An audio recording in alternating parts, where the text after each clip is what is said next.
I'm afraid that that is what the evidence points to, Sophie, and there's no burnishing it, there's no hiding it. The fact is that all the signs are that the plan has already in some senses begun. That's what our American friends think, and you're seeing these provocations now in Donbass. You're starting to see these explosions and so on that we've been warning about for a long time. And I'm afraid to say that the plan that we're seeing is for something that could be really the biggest war in Europe since 1945, just in terms of sheer scale. You're looking at not just an invasion through the east, through the Donbass, but according to the intelligence that we're seeing, coming down from the north, down from Belarus, and actually encircling Kyiv itself, as Joe Biden explained to a lot of us last night. And I think people need to understand the sheer cost in human life that could entail, not just for Ukrainians, but also for Russians and for young Russians. And that was the point that I was trying to make earlier on in my speech today. President Putin has around 150,000 troops massed on those borders. He has the attention of every Western leader already. There are already questions about whether Ukraine could ever join NATO. Hasn't he won already? I think that he's certainly got everybody fixated on this question, but no, he hasn't, because what matters is the sovereignty and independence of Ukraine. And ultimately, that is still for Ukrainians to determine. And what we don't want to see is a violent invasion that would take away one of the most important gains of my lifetime, which was the creation of a Europe whole and free, where, you remember in 1989, 1990, when the Berlin Wall fell, and there was this extraordinary, intoxicating moment when suddenly countries could choose their own destiny. And it is still the right of the Ukrainian people to decide what alliance they want to join, where they want to go, what their aspirations should be. They don't have much choice. And that will be extinguished. They don't have much choice, though. If President Putin decides to invade Ukraine, they've got no military support. The West has been very clear that if the Russians invade, the West are not going to be in there fighting with them. Well, what the West has also said, and what the UK has said, is that we will support to the extent that we can, and we've been already giving them training through Operation Orbital, as you know. We've trained 22,000 Ukrainian troops. And we've taken the soldiers out again. But there are the 22,000 people who've been trained. We've given them 2,000 anti-tank weapons, the NLAWs, as you know, and plus some other stuff. It's not enough against the Russian army, though, is it? We're joining the Lithuanians and the Americans and others in helping them in that respect. But your fundamental point is right. It is true to say that in 2008, from the West, NATO could have made a decision to put Ukraine firmly on the path towards NATO membership. That didn't happen, and the Article 5 security guarantee isn't there. So we have to use the tools that we have, and those tools are economic sanctions against Russia, and the role of the UK has been to make sure that we impose the toughest possible sanctions, and that's what we're going to do, not just hitting the associates of Vladimir Putin, but also all companies, organizations of strategic importance to Russia.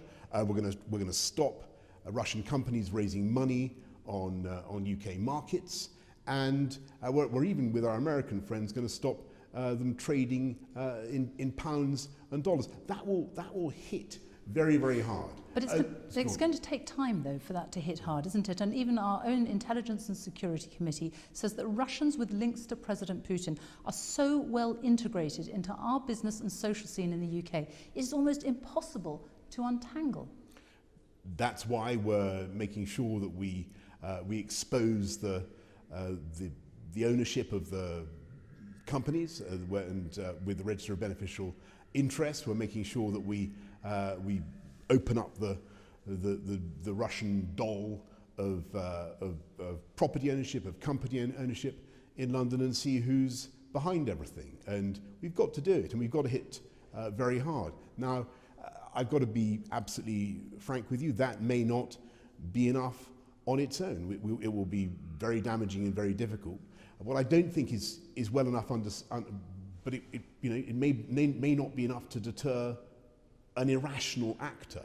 And we have to accept at the moment that Vladimir Putin is possibly thinking illogically about this and doesn't see the disaster ahead. And I think it's vital for us all now to get over what a catastrophe it would be for Russia.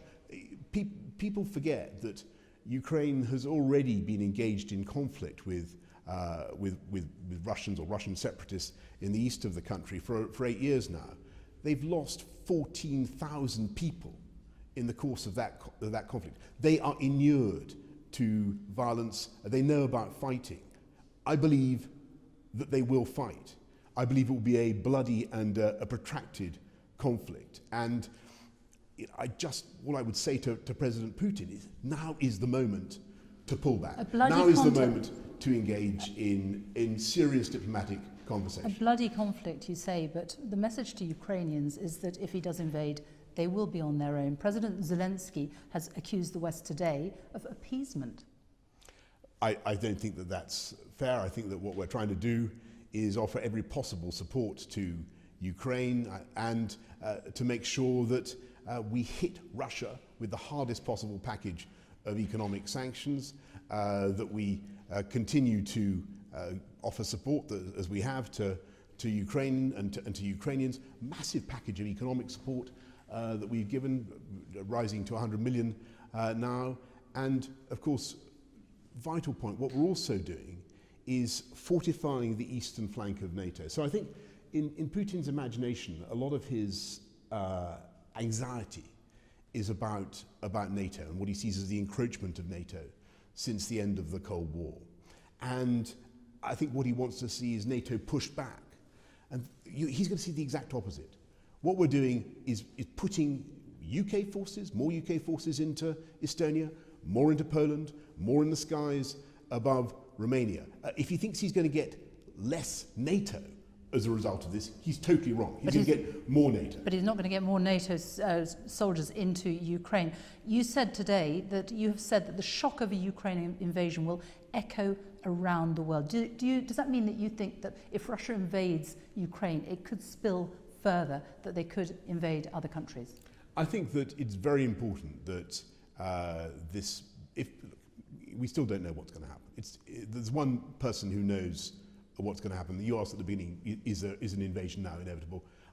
I can't look into the mind of Vladimir Putin. I can't peer into his soul. It's all down to him. But if he goes ahead and invades a sovereign European country, if he imposes maximum violence on Ukraine and at least temporarily succeeds, then that will be seen around the world. And I'm afraid people will draw the false conclusion that might is right and that aggression pays. And so what we've got to ensure is that it doesn't pay off.